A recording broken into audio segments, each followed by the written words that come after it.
I'm glad you're here tonight. We've got some great speakers. We all learn a lot. Give it just a few more seconds. We've got Chris from Nashua.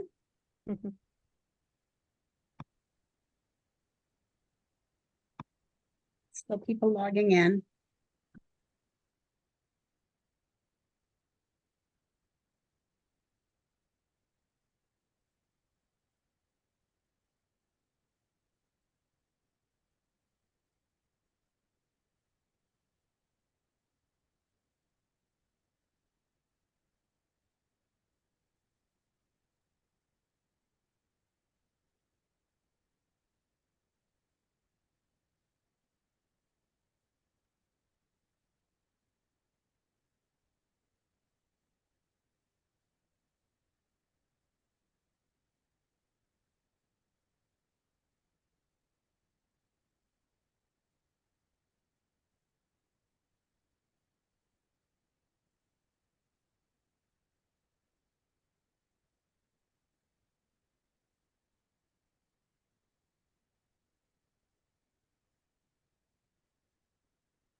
Say it looks like Susan just popped off for a second.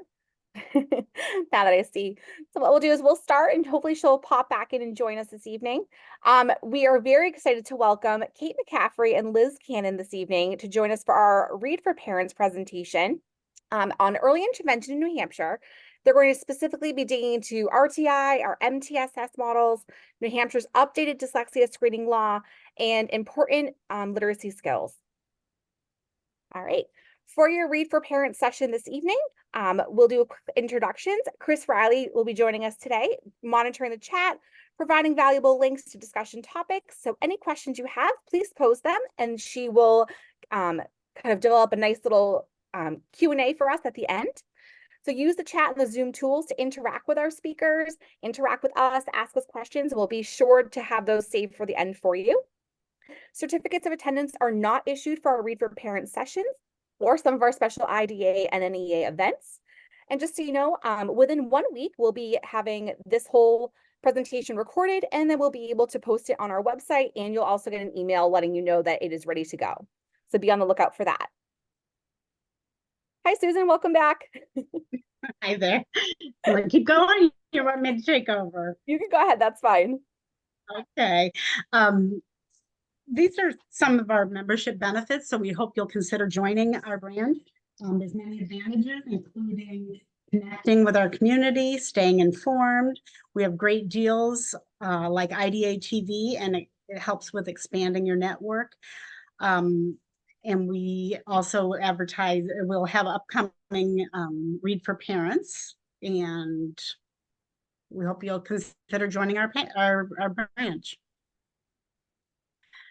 And here's some of the membership benefits. I'm sure you can find one that will suit your needs. We've got professionals, parents, teachers. So there's certainly one for each of you. Okay, some of our branch affiliations are Read for Parents that you're watching tonight, the Wilson collaboration in March and June. We have our annual conference, and our newsletters come out in February and December. And then we've also added some mini newsletters in between. We have scholarships, and we're also affiliated now with the Reading League of the New Hampshire chapter. And it is my delight and pleasure to introduce our speakers for tonight. Kathleen McCaffery has taught in New Hampshire for 16 years as a public school elementary teacher.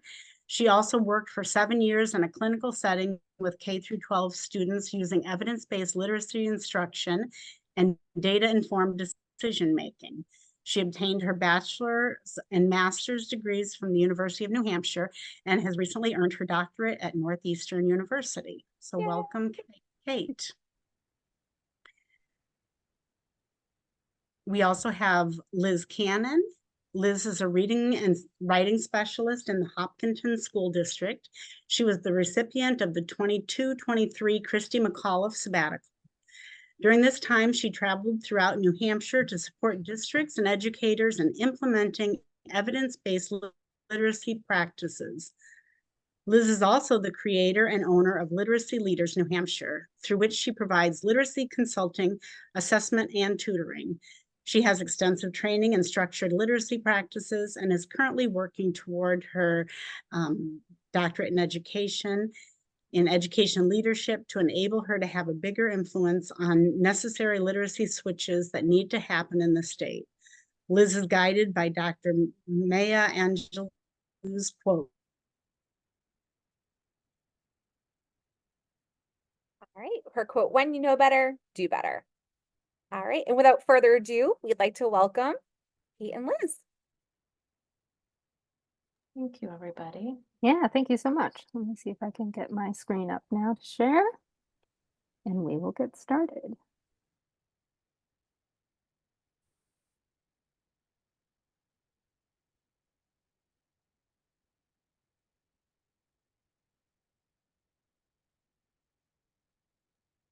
Thank you, everybody, for joining tonight. I know you're all busy, so we do appreciate your coming. Definitely.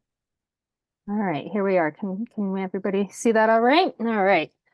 So I'm Liz, that's Kate. We're going to talk about early intervention in New Hampshire. Kate and I became close when I had my sabbatical year. We started working together on a number of projects. So we kind of have done a lot of work together to everything from letters in New Hampshire to presentations like this. So we're going to talk to you a little bit about some of that tonight. So tonight's objectives are first to go over some of the important early literacy skills. Secondly, we're going to kind of review New Hampshire's updated dyslexia screening law. Third, we're going to talk about RTI, MTSS, and understanding the acronyms and the systems. And finally, we're going to conclude with what does this all mean for my child. So we're going to start with important early literacy skills.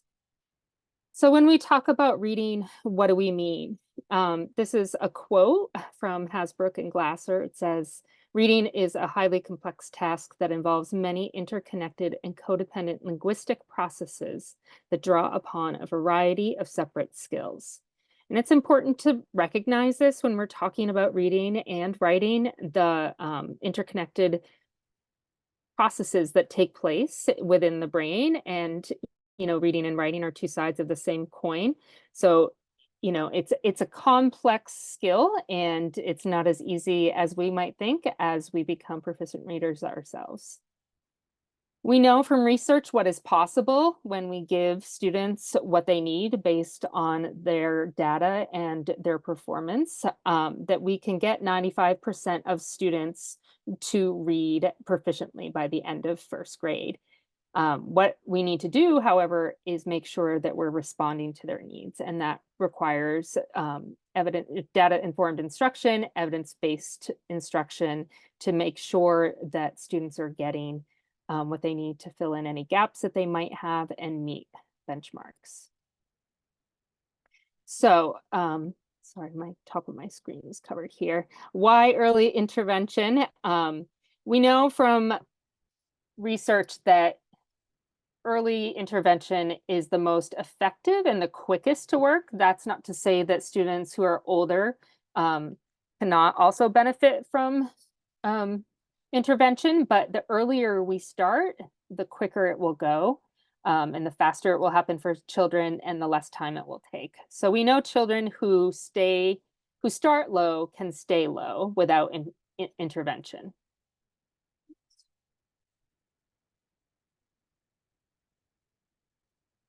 We also know that less time can be spent reading then, because when reading is hard, it's not something that somebody might seek out to do, and which can slow vocabulary growth and then create missed opportunities to practice comprehension strategies when reading. And then this can all kind of create a cycle where negative attitudes towards reading grow. And so the best solution to the problem of reading failure is really to allocate resources for early identification and prevention of reading problems. So Kate, this it's yours. is a chart that you may have seen before. It's talking about the achievement gap in reading. The red line is the struggling readers from first grade to third, and the green line is successful readers. And Liz, if you touch some quotes come up. It takes 4 times as long to intervene and remediate reading difficulty in the 4th grade versus the kindergarten, according to Fletcher, Lyon, and Mahoney. And in a meta-analysis, so a meta-analysis is many studies combined, comparing interventions studies for children with reading difficulties and dyslexia, offering 100 sessions, reported a larger effect size in kindergarten/first grade than in 2nd and 3rd grade. So if we give children early intervention and targeted intervention, it shows that it pays out in the long term. And I did get this slide from the IDA, so I will reach back out and see exactly where this came from, but I know that I was given to this from the Decoding Dyslexia group that came in the chat. So essential components of early literacy. First, phonemic awareness, having kids notice, think about, and work with the sounds in the smallest pieces of words. So this could be, as easy as playing a game with your child where you say, "et." What word did I say? Seeing if they can combine those sounds. This is not connected to letters. It's just playing with sounds in spoken language. Vocabulary and oral language are very important. They're the understanding of the meaning of the words we speak, we hear, we read, we write. And the speaking and hearing provide that solid base for the reading and writing to be built on. It's kind of like, I like to think about it like a filing cabinet in the brain.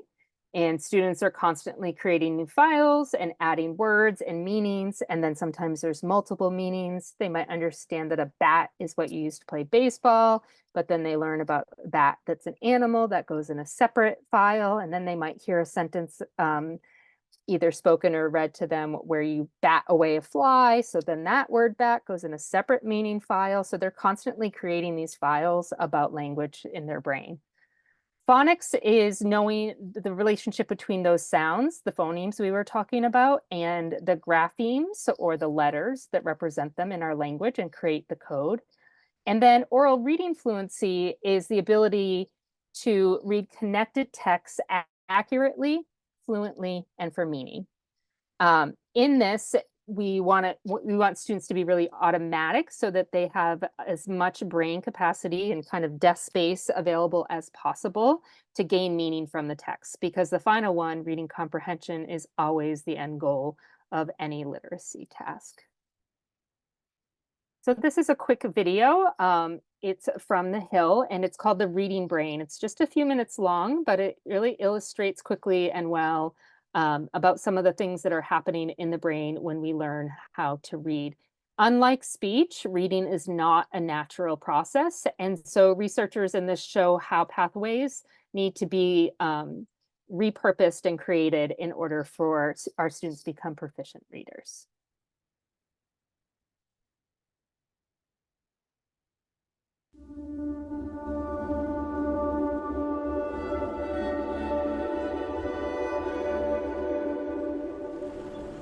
What if you couldn't read? How would you perceive words if reading wasn't possible? For anything you encountered with words, you would just see a series of symbols with no meaning or purpose. In fact, humans are not meant to read. Our brains did not evolve for reading. Our brains are extraordinarily organized from the time we are very young for speech processing. The same is true for our vision. Reading, on the other hand, is not innate and requires the collective activity of many areas of our brain. Babies already have a sophisticated spoken language and visual system, but to learn to read, our brains must be trained to connect our visual system with our spoken language system. actually changing the way our brain codes phonemes and connects those sounds to meaning. We know this because researchers have used imaging techniques to show what actually happens inside the different parts of the brain when a person reads. When we read the word ingredients, for example, it activates the occipital lobe in the back of our brain in the same way any other visual stimuli would. This visual area in the brain instantly analyzes the visual features of the word. From here, it quickly moves into an area that cognitive neuroscientist Dr. Stanislaus Dehaene calls the brain's letterbox, or visual word form area. This is where we store our knowledge of letters, recognize single letters, letter combinations, whole words, and acquire the knowledge of patterns of the written system of a language. Scientists have measured the activity in brains of literate and illiterate subjects and detected brain activity in various parts of the brain that are changed by learning to read. Brain scans confirm the letterbox is only activated in people who have learned to read, and it will only activate for the known letters in direct proportion to reading scores. When we learn an alphabetic language, we change the way our brain codes the sounds of speech, attributing these phonemes to different letters. This process literally changes the neurological processing that happens in the visual cortex in our brain. But it doesn't stop there. Learning to read requires first recognizing the letters and how they combine into written words in the letterbox area, and then connecting them to the coding for speech sounds. Reading and comprehension is achieved most efficiently by first teaching letter-sound correspondences. Consider the word ingredients from our recipe. The word is associated with its meaning in the temporal lobe. At the same time, the brain detects the sounds needed to say the word. Once a child can recognize letter-sound correspondences, the anatomy of the brain changes and creates a whole new modality for language input. The child can identify words and recognize them auditorily to then access their meaning. This process develops yet a second route to support reading, going from vision to meaning. Hence, the idea that there are two routes of reading is a critical piece of all models of the process of reading. We know that reading is not hardwired in the brain, but scientists have studied what happens inside the brain to become a skillful reader. Attention, active engagement, error feedback, and consolidation are the four pillars that Dr. Dehaene calls the secret ingredients of successful learning to help students learn more efficiently. Because the brain can change to learn new things, reading teachers should employ explicit instruction methods that strengthen the neural pathways and allow students to become strong and successful readers.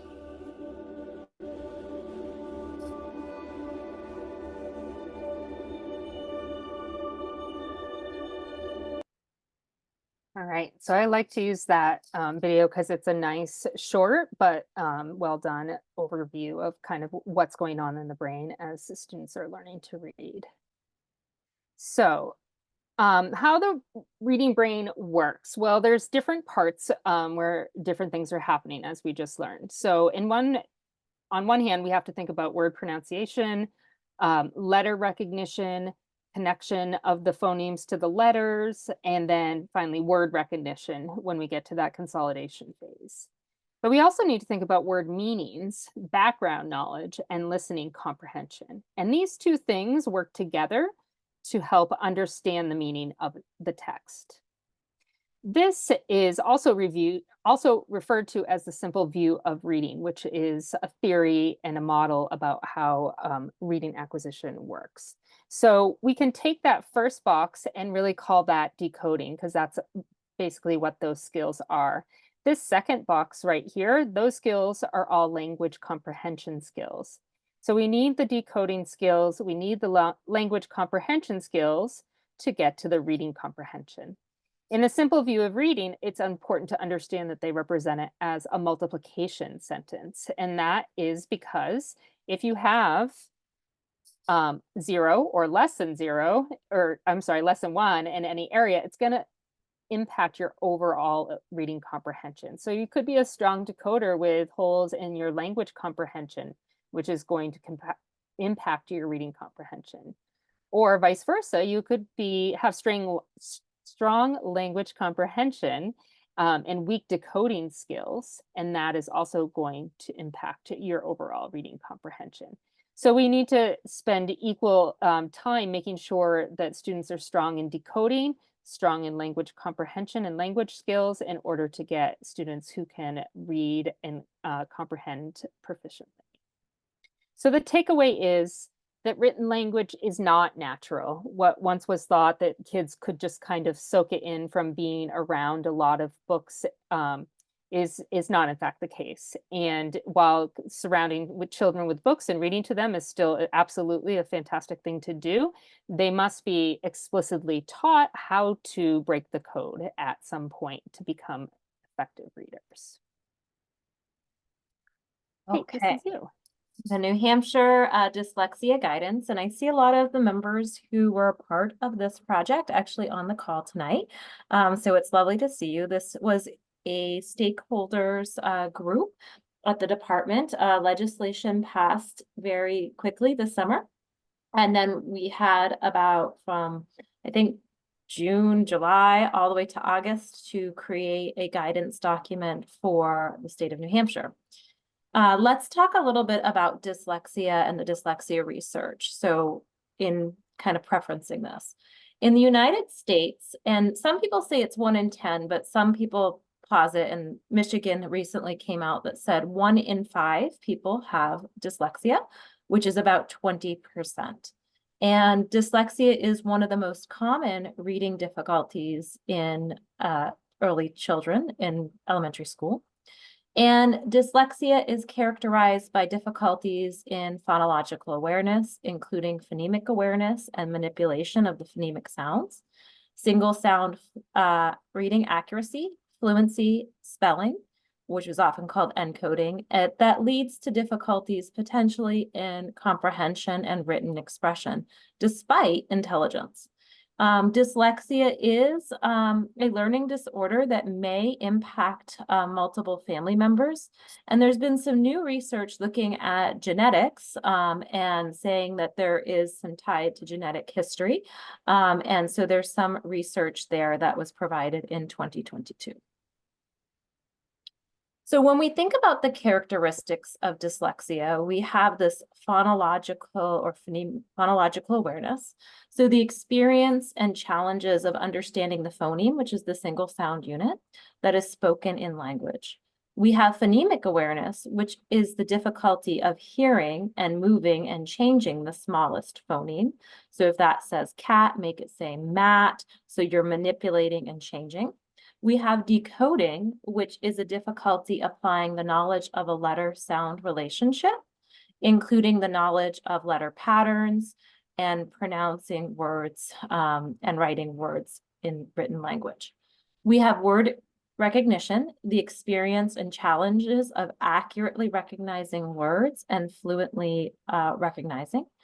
Encoding, which is spelling, so experiences in phonological awareness and the inability to accurately represent sound and symbols of words when writing letter combinations.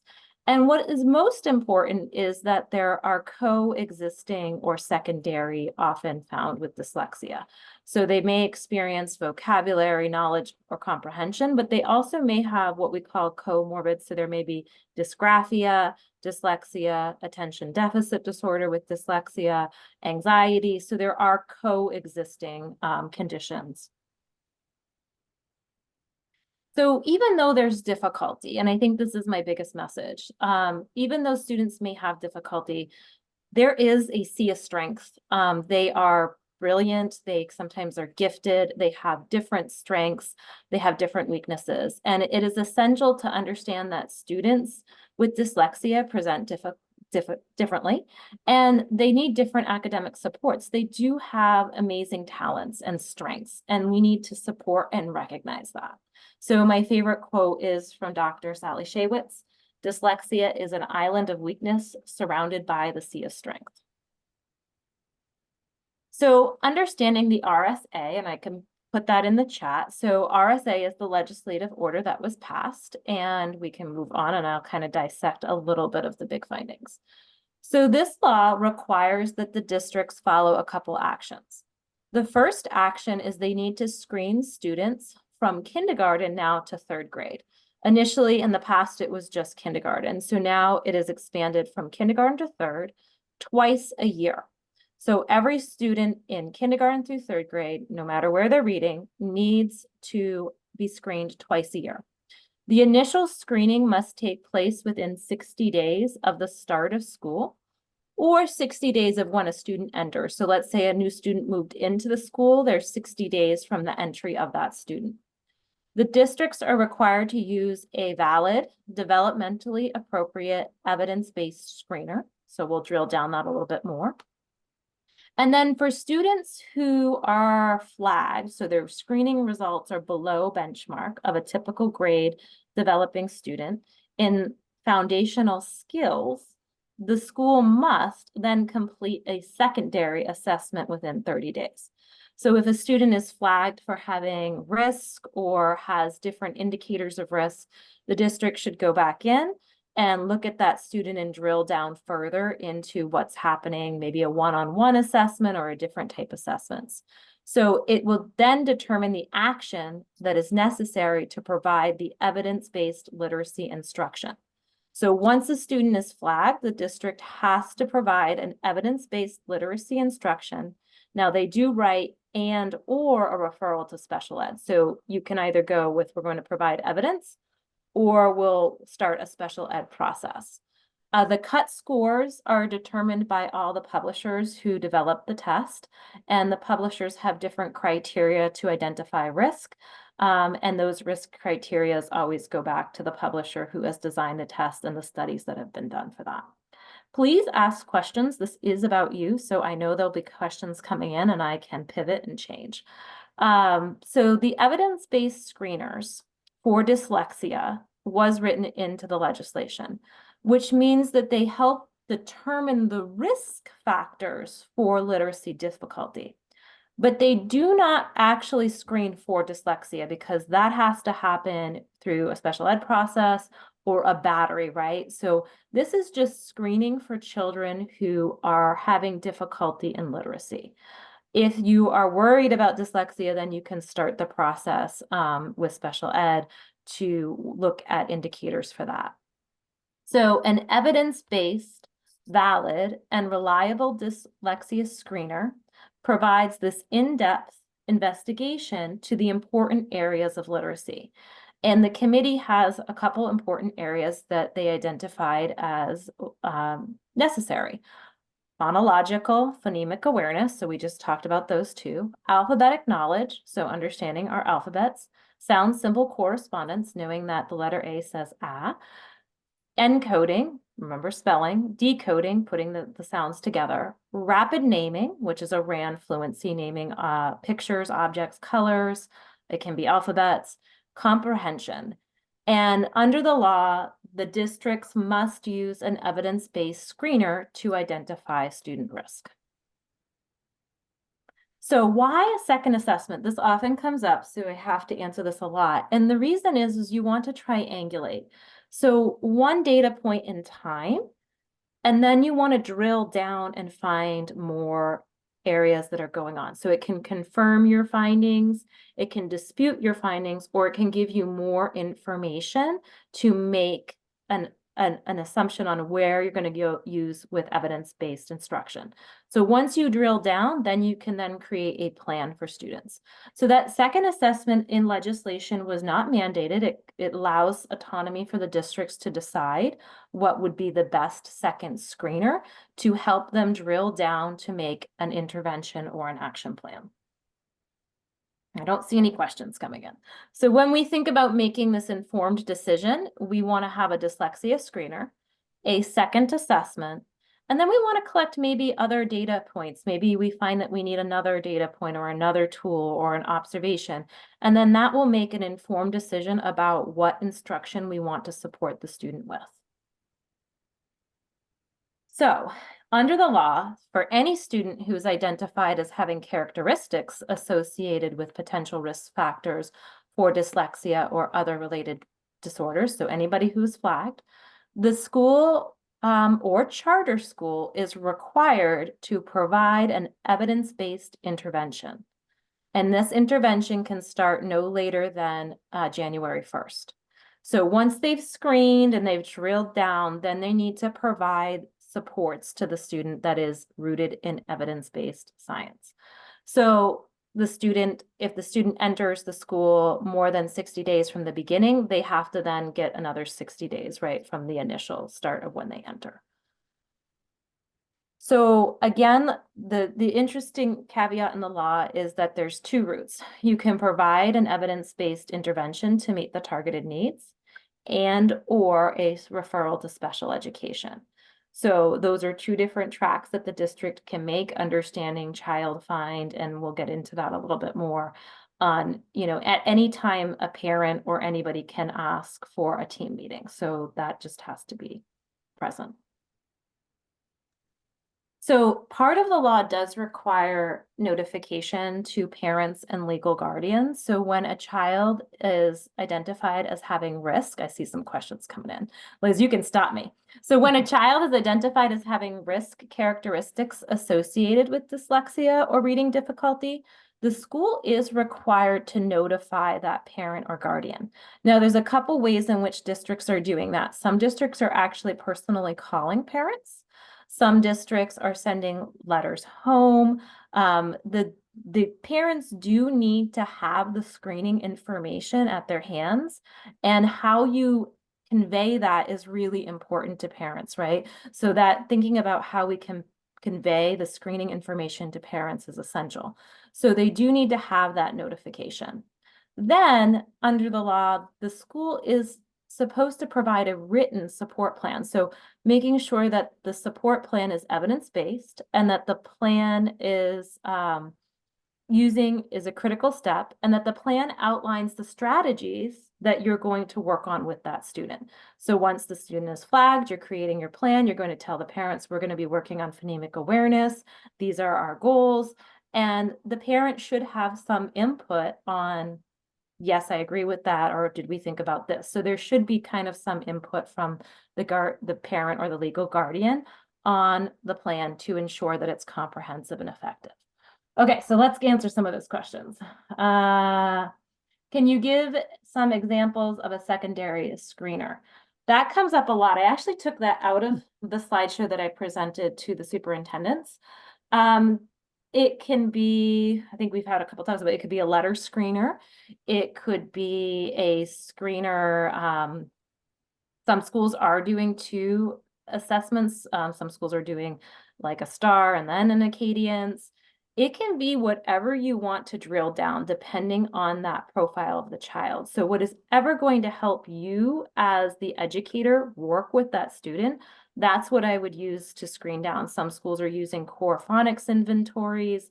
Liz, do you have any other ideas on this? I know Yeah, that come up so, quite a bit. depending on where the child flags, we kind of hone in on what area that is. So like for kindergartners, we're much more likely to be looking at phonological. We might use the Heggerty assessment or the PASS to kind of drill down there at the beginning of your kindergarten, versus first or second, much more likely. We did use the letters phonics screener. We had all our kids take the letters spelling because we wanted to look at the encoding and decoding. But just really kind of drilling down, and we'll talk about this a little bit more when we get to the MTSS and RTI part, about getting to the bottom level of where their gaps are. So we make sure that we're filling everything. And that's really the importance of this, is making sure that, if a kid scores low in fluency, you're not just giving them fluency intervention, you're really digging into that and seeing what are at the roots of that fluency. Is it just fluency, or is it actually that they're still struggling with decoding? Yeah, and a great one came up about the CTOP, which we did go through. CTOP can be used. It just has to be cleared with your special education team because it's often used as part of the battery. So a school could choose to use the CTOP and drill down further and then make an informed decision after that. There just needs to be some collaboration with the special ed department on whether they'd accept those results. So that has come up and we've worked through that. I will say that we recently had a conference at the department for English language learners. And so some of those secondary screeners actually were looking at whether you were getting to their language. So whether they were in Spanish or Portuguese.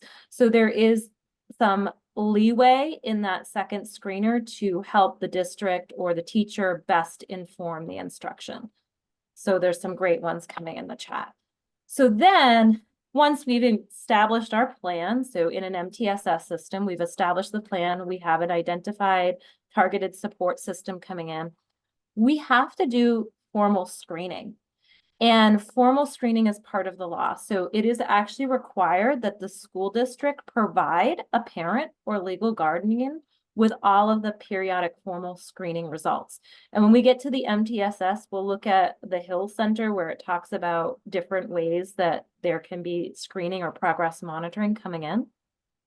And those should go home with a written letter with the support plan and make sure that the parents are aware that their child is receiving supports. Here is the data to show improvement or where their child is at. Any other questions, you can hit me. One of the biggest ones I get, and I receive it all the time, and I think it's because the way in which the bill was written, and I don't write the bills, I just uphold the legislation, is that the student's district or charter school shall provide an evidence-based intervention. So this charter school is actually responsible for the intervention, but the district is actually responsible for the screening. So it's a very interesting way. So the sending district should be screening the child, but the charter school actually is responsible for the intervention plan, which is getting a little dicey. So that's just the way the legislation was written. I know that that comes up a lot, and I do have something coming in. So right now, the law is only till 3rd grade, and there is nothing in the legislation for middle school. It's a great question. We get a lot of questions coming in on how do we best support middle school with screeners and diagnostic tools.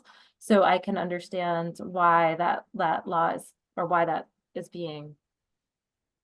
coming to the forefront. Some schools in New Hampshire are actually taking Acadians all the way up to 8th grade. That is a choice that they made. Other schools use other data tools to help monitor students once they leave the 3rd grade. I do want to take your questions because I get them often. So please put them in the chat. Again, this is my time with you. And if you have any questions or clarifications, I'll just wait and see what comes in.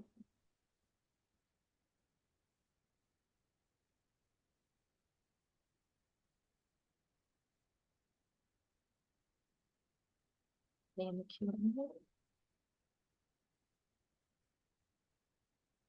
Okay, Liz, I don't see any. Okay, I was just scrolling back through because I wasn't able to double task here, so.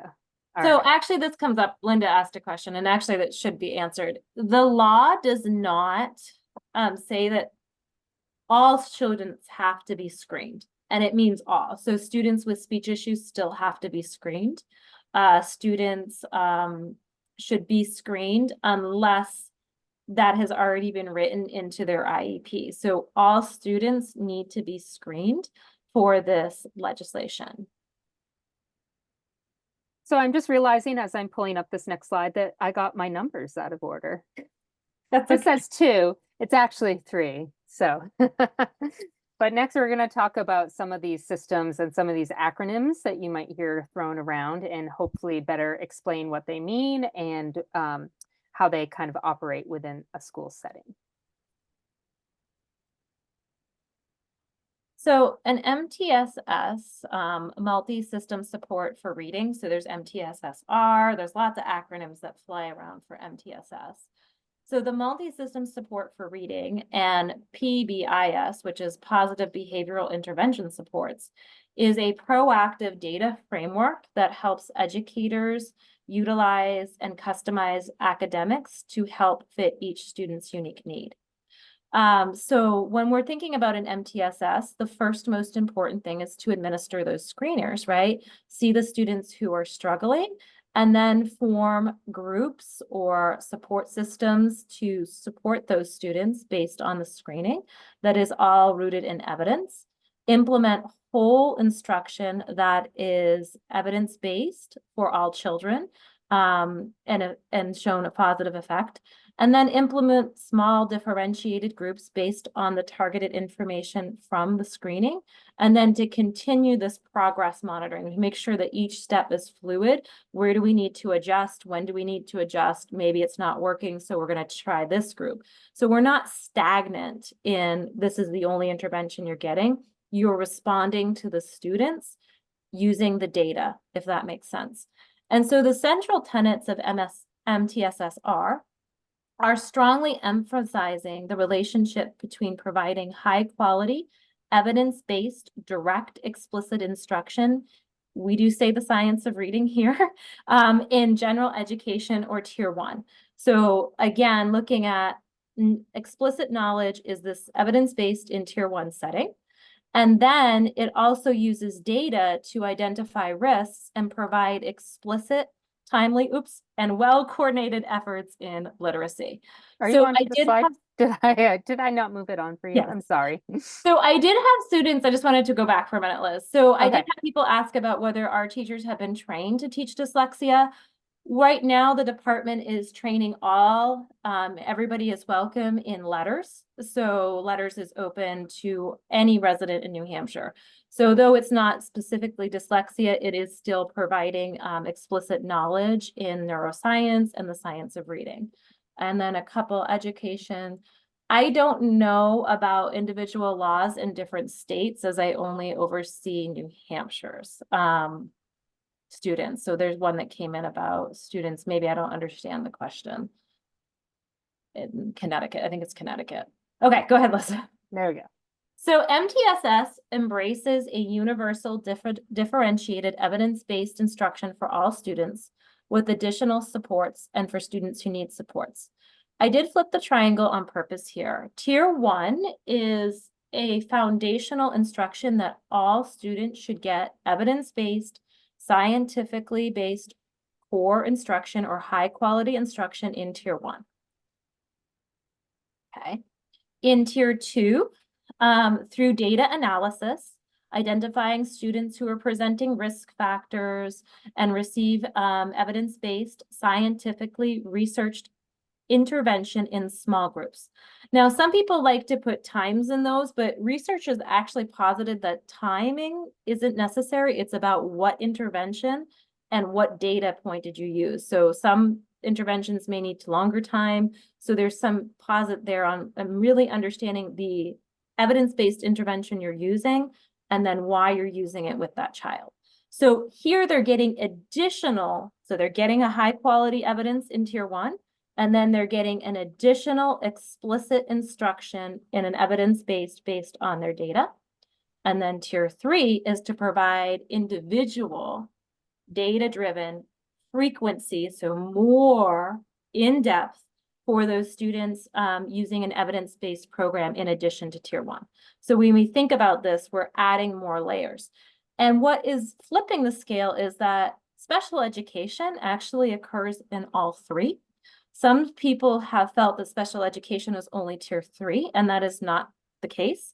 Special education lives outside the triangle in an MTSS framework. So the difference between RTI, MTSS, and the new buzzword, and if you haven't heard it, it's multi-layered systems of support. So there's even a new buzzword. So how is multi-layer system support? It's the same as MTSS. It's just a new term, different from RTI.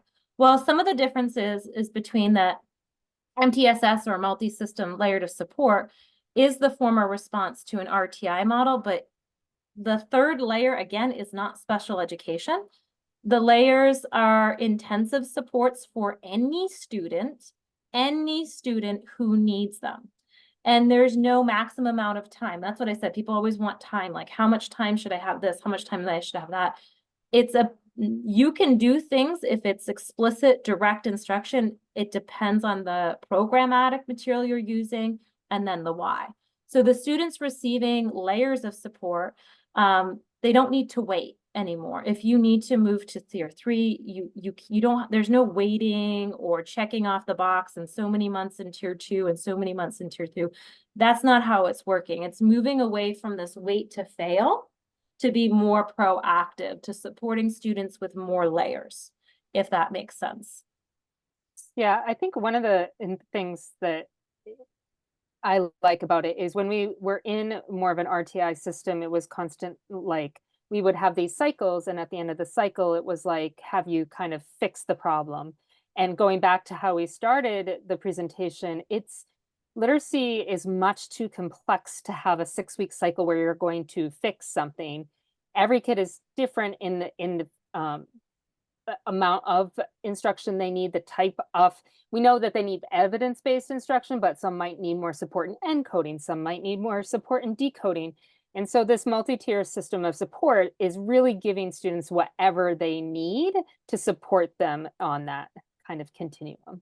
Okay, we have some new questions coming in. So one question is about tier 2, and I actually really love this question because there is a lot of research saying that tier 2 can happen inside tier 1. So an elementary educator can provide tier 2. If we go back to that like little diagram, the teacher can be providing tier 2 as a differentiated group, as long as they have that data to show, okay, my group needs this skill. That is still providing tier 2. Some people think that tier 2 requires an adult, an extra adult, and that's not necessarily the case. It depends on what the data says and then what the system has in place.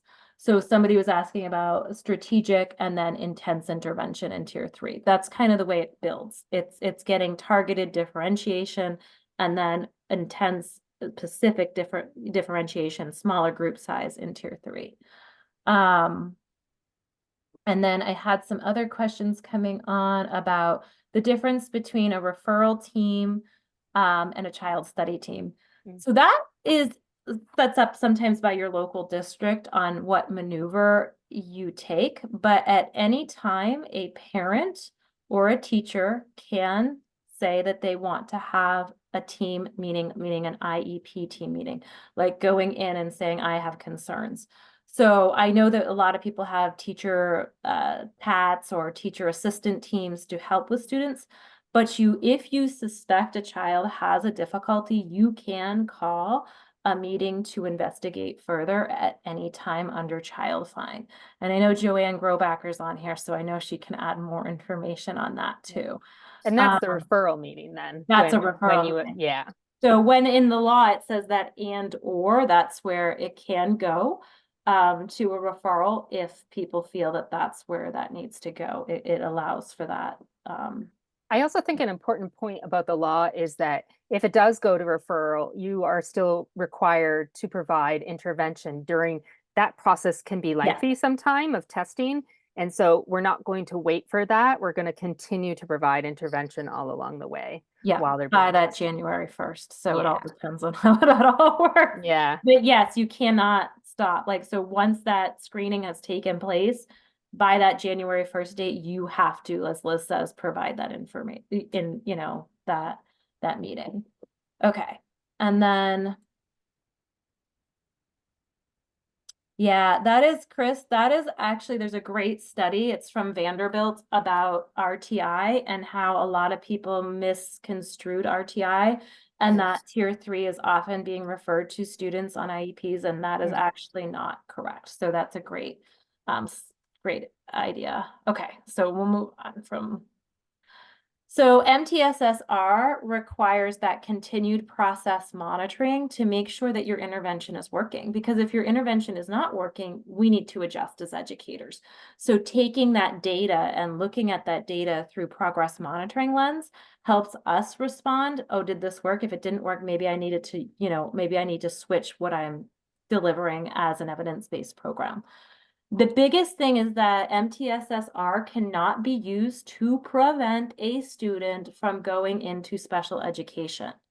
So there is an OSEP letter, and I can put it in the chat after. The multi-tiered system of support, or RTI, cannot be used to deny somebody an initial evaluation. So sometimes people will say, oh, well, we have to get them to tier 3 to do this or that, and that's not necessarily the case. So I will pop that letter in for anybody who needs it. And we'll see if there's any more chats coming in. So this is The Ladder of Reading and Writing, and it's by Nancy Young. I like it because it's a great visual to kind of represent why this type of instruction is necessary for all kids. So these percentages are approximations, they're not exact, but as you can see on here, at the top, there's about 5 to 10% of our students that seemingly kind of learn to read and write effortlessly, no matter what. And then there's shades here because it's not like there's a stark line. But then you come down into the next group of the lighter green of students who would benefit from a structured literacy approach. They probably would have better spelling, for instance.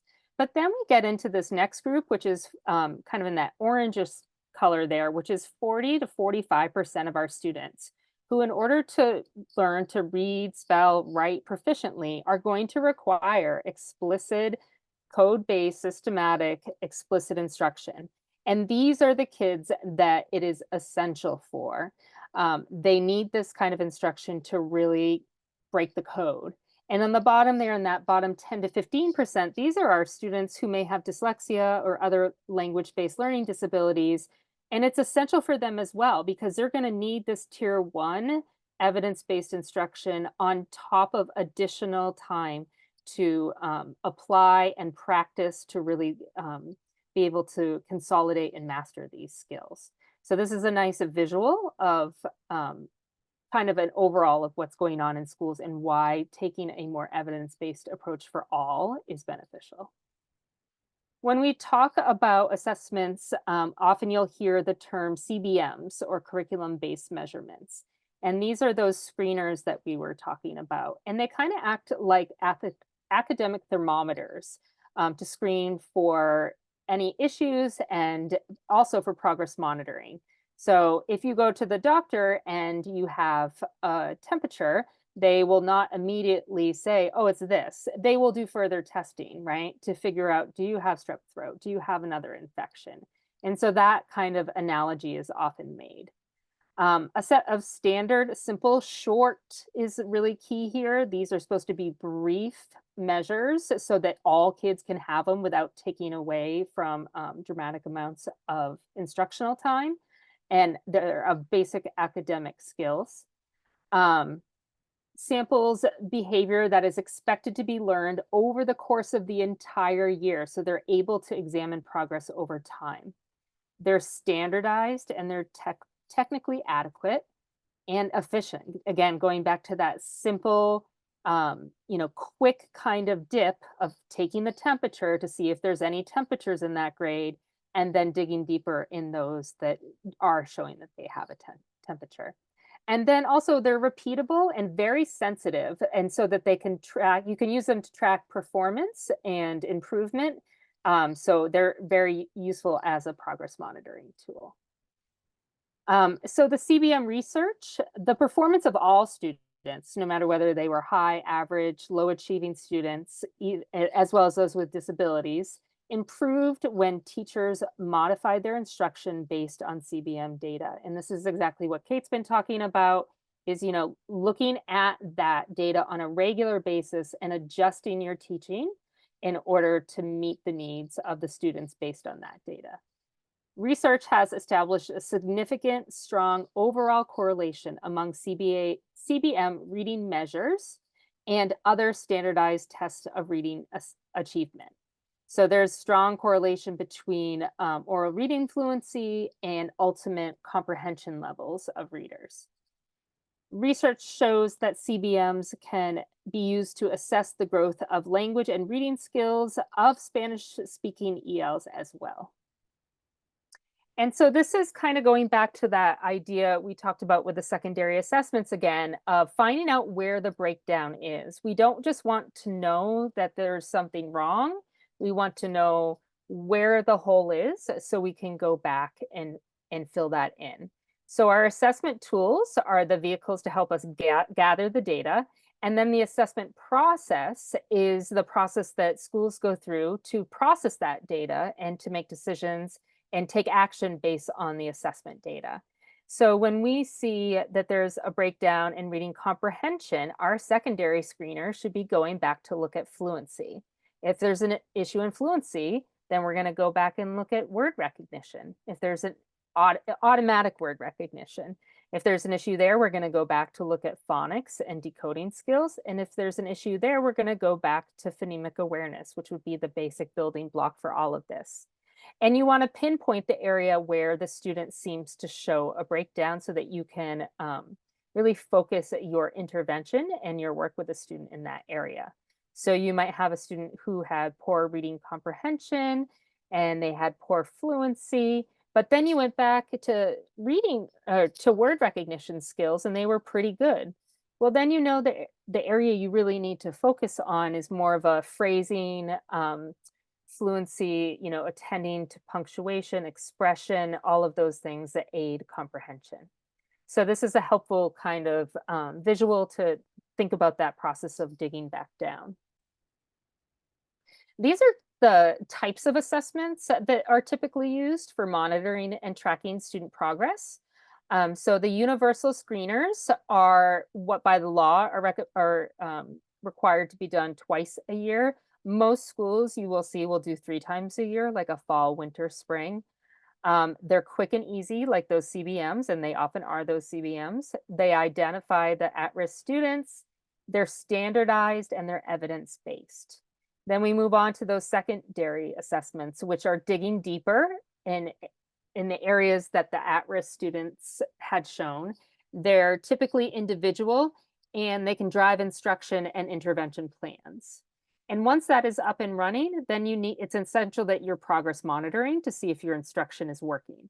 So progress monitoring regularly is completed depending on the student and the intensity of the intervention. It could be weekly, it could be bi-weekly. And it monitors how the intervention is working so that if we see the student is not making growth, we can make tweaks to the intervention to hopefully better meet their needs. And it helps guide future decisions for that student. And then finally, at the end here are those outcome assessments that sometimes can feel kind of out there for all of us, but they're important because they help us assess if our programs are working overall. They're a really wide lens kind of view. And they help us take a look at the big picture. So that could be our school. Maybe we're trying to see where our school is at. It could be at a district level.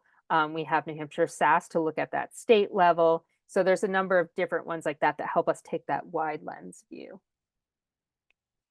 This is a quick kind of flow chart that I created to help people understand the process of the dyslexia screening. We've talked kind of a lot about this, but this is just a nice visual to kind of see, okay, this is where you start. This is not any kind of assessments that are required. These are ones I just put in there as examples, but you do have to have an evidence-based screener. A spelling screener is really helpful because we want to see both sides of that coin, the encoding and the decoding, and that's for all students. Then when you see kids who are flagged at risk, then you kind of go down that branch of that secondary assessments we've been talking about, and then the decision of do they need to have a referral for special education, or are we going to implement evidence-based intervention plan and progress monitor, and what would be best for the student? Kate, this was yours. Coming in, so I was just reading some IEP questions coming in. Mm. So as Liz said, this is the hill for literacy.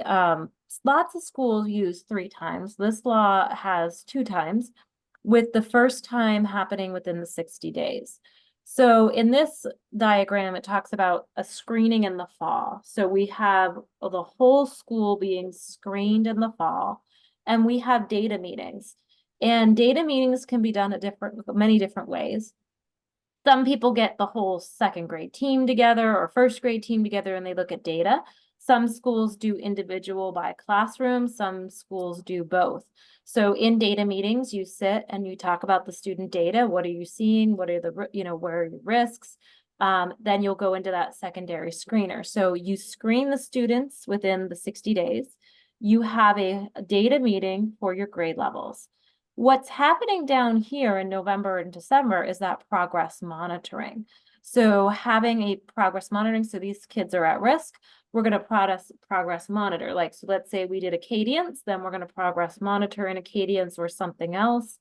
Then we're going to do a mid-year assessment with the whole school, right? So get another temperature read on what our school is doing, drill down with that second screener if we choose to, have another data meeting. How are we doing at the mid-year? What is our next goals? What do we need to do with each student? So having another data meeting as a whole building, then creating those individual plans. Now, some schools call me and say, well, the kid did so well. What happens? I'm like, well, then yay, congratulations, huge. Or we've identified more kids.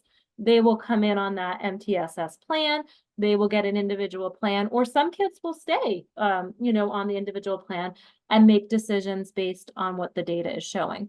So these are the progress monitoring. So March, April, and then a full one at the end of the year in May and June.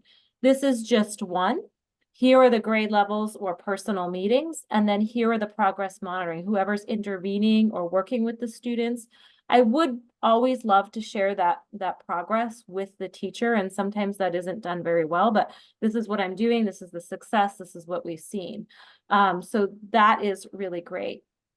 Somebody asked about monitoring the hours in tier 1 or tier 2. And so when we talk about hours, I just want to clarify, you should keep data on when the students are going and if they're going to that person every week.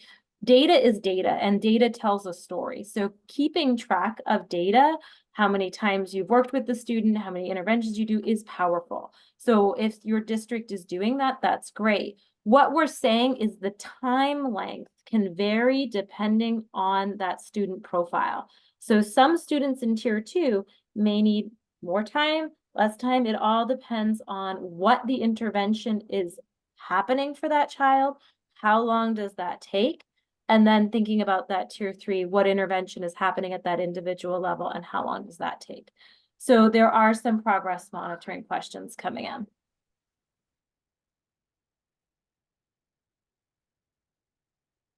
So overall, these are two helpful resources as far as the law goes.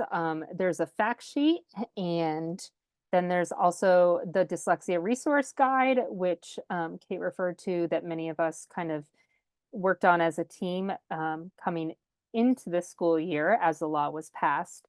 And so we'll make sure that those are available for you guys as links for you to be able to visit. So this number is right. This is 4. So in conclusion, what does this mean for my child? How can I support them at home? And that is my favorite quote by Dr. Maya Angelou, which is, do the best you can until you know better. Then when you know better, do better. And I think that that's a lot of what's happening in our schools right now, literacy wise. I think our educators and people in schools are learning more, and they're really working hard to implement that into their instruction daily. So one great resource for parents and families is the National Center on Improving Literacy. The link is there, and they have one infographic that I kind of split up into 3 separate slides here so we could see it well. But they have great infographics about a bunch of different topics. But this one specifically was coaching steps for families and learning how to coach your child's literacy at home. And I know from talking with families that this can be hard sometimes. So it's nice to have some guidance and also to kind of prevent the battles that can happen. So this means interacting with and guiding your child so that he or she grows and succeeds. So say the goal. What's the big idea that you want your child to learn? And does your child understand why you're doing that?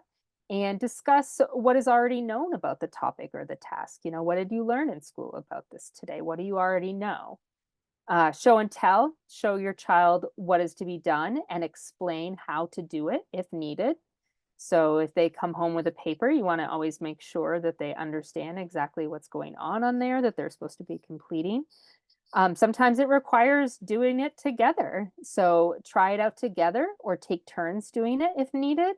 I often mention this to parents when reading with kids at home. Taking turns is a nice way to kind of make it less of a battle and a little bit more collaborative with each other. And sometimes it's do it alone. Watch and listen as your child tries it alone. Sometimes kids will push back to any kind of guidance or help, especially when it's a parent. I know my own kids reacted very differently to me than they did to their teachers. So it's a little trickier as a parent for sure. Giving feedback. So you want to encourage your child to ask questions and guide their learning, and help by helping them understand that when they make mistakes, that's part of the learning process. And so that feedback immediately is what is going to really ultimately help them. Check tricky spots, go back to trouble areas and have your child try it again until they're more successful. The thing we want to prevent is students learning things incorrectly and storing them incorrectly, because that's really hard to kind of unprogram once it's stored in there incorrectly. Review the goal. What did your child learn? Did it match the goal? Say the goal again if needed for them, and practice later. It's really important that we give our students multiple times to practice skills over a period of time. Spending half an hour a week is not going to have as much of an impact as spending 5 minutes every day. You want to try to really kind of keep coming back and circling back to things that they had learned in prior units. And then you might need to, these are some supports you could give your student or your child at home. You might need to break things down for them to make it a little bit more manageable. You might need to build it up and start with the easier parts and then work up to the harder parts. Talking it out and talking through things before, during, or after learning can help them kind of process these new ideas and actually helps them consolidate and stay in their long-term memory. Doing think alouds for your child. So, just kind of verbalizing what you're thinking as you're tackling a problem is very helpful. And give more examples. So think of other examples to help your child practice.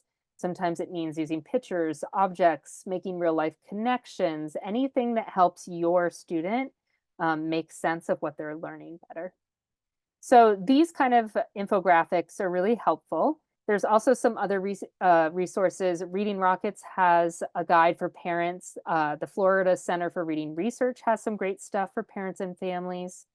The National Reading League, as well as the new chapter of the Reading League New Hampshire, is a useful resource. And then Reading is Essential for All People, also known as REAP, has some multiple different links to great resources on their page as well for parents and families. So I want to shout out to New Hampshire's Parent Information Center, and I'm seeing so many questions coming in about IEPs, knowing that from how difficult that can be for parents, and you want to support your child. This is a great center that you can reach out to. They can provide information, they can provide supports. So please reach out to the Parent Information Center with questions that you have. They're here to help. And then hey, IDA, this is an amazing group. So I know that there are stakeholders in this group who also can help you when you need support. So please reach out, ask the groups. It takes a collaborative effort and you're not in this alone. So know that there are resources in the state to help you as you navigate this uncharted water for your child. So my biggest message is literacy instruction is vital for student success. And with all community stake members involved in supporting early literacy collectively, we can change the trajectory of our students in New Hampshire. And we do need stakeholders and we need people like you to come to the table, to innovate, to make suggestions. So your feedback is very important to me and I take it to heart. So reach out, email, become one of our stakeholders, work collaboratively, because it takes all of us in this change.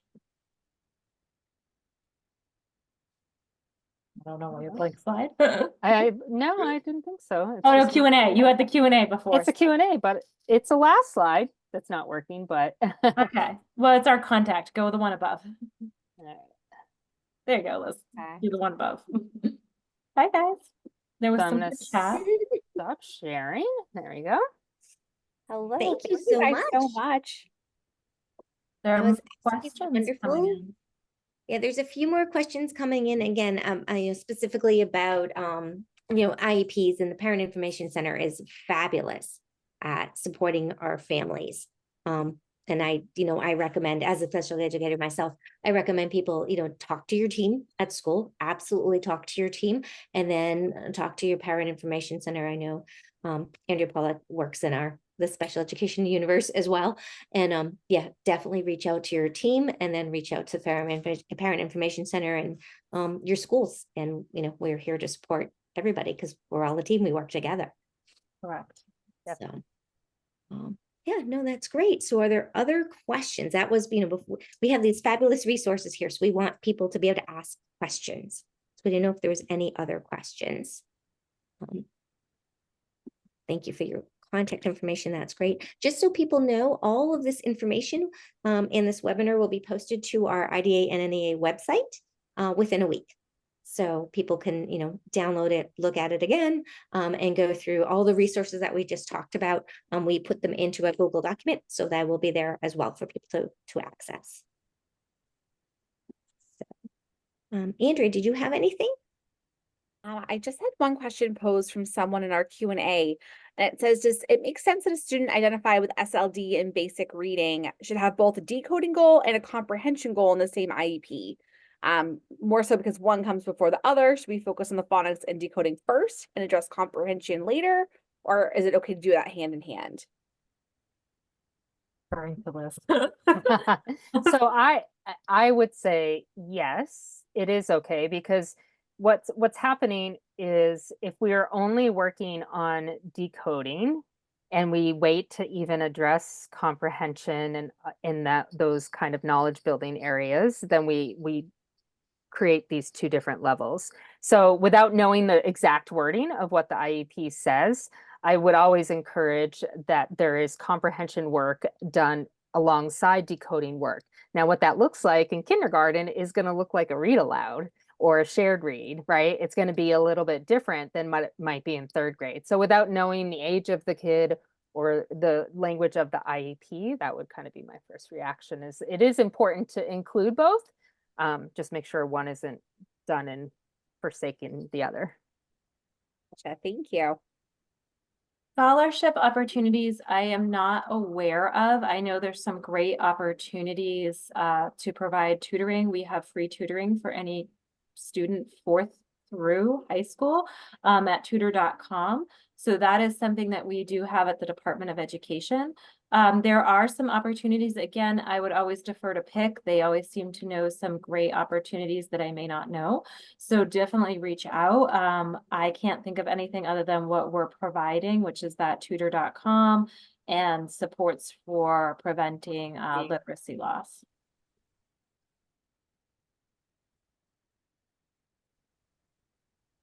Right. And do you, someone else had asked questions about strategies and accommodations for like 504 plans, those kinds of things. Obviously, Parent Information Center can help us out with that.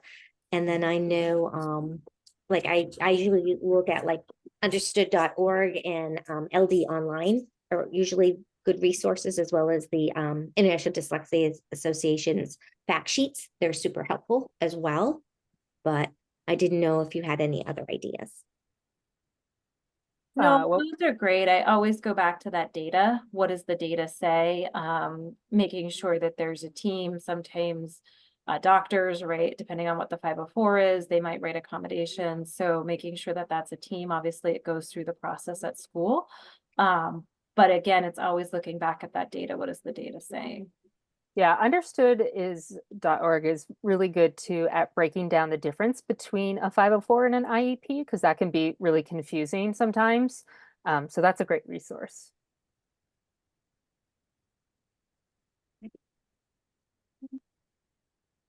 Well, thank you so much. It's you for just been having wonderful us. having you. Thank you so much. It just helps a lot of, as you know, our educators and our families and our grandparents, everyone who's just, trying to navigate the system. So it's really helpful. So thank you very, very much. We're Absolutely. here to help, so reach out if you have any questions and concerns. I put my email in.